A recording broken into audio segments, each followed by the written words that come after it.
আমার ভিডিওতে সবাইকে অনেক অনেক স্বাগত জানাই। আজকে ভিডিও শুরু করেছি বৃহস্পতিবার, পৌষ মাসের বৃহস্পতিবার।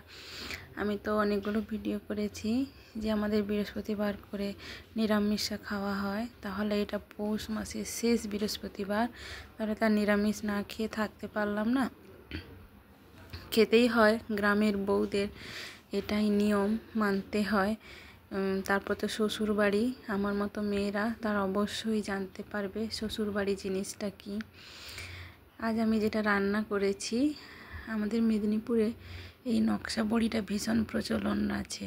তাহলে এই এমন দিনে এই নকশা বড়ি ঘরে বানানো হয়, যদিও এটা আমার বানানো নয়, আমি পেয়েছি। আর সেটা ভাজা করেছি, ব্রোকলি, বিনস, শিম ভাজা করেছি, বেগুন ভাজা করেছি, আলু ভাতে দিয়েছি, আর মুগের ডাল, ঘন ঘন করে মুগের ডাল রান্না হয়েছে, আর চাটনি। এটা ছিল আজকের মেনু। তবে আমার কিন্তু খুব ভোরেই রান্না।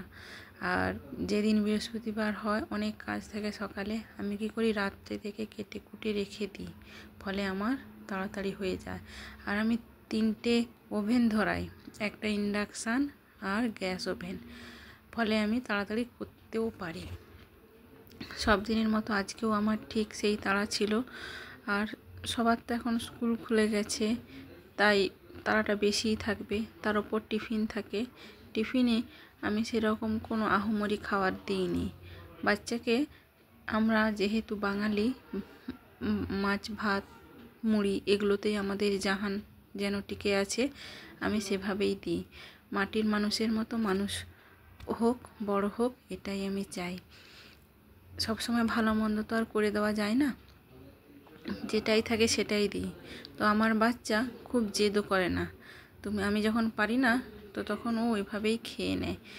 তাহলে ভাতে ওর বাবার জন্য ভাত সাজিয়েছিলাম, টিফিন বক্সটা যেটা দেখালাম ওটা তো দেখেই নিলে যে আমি এভাবে রোজই সাজাই।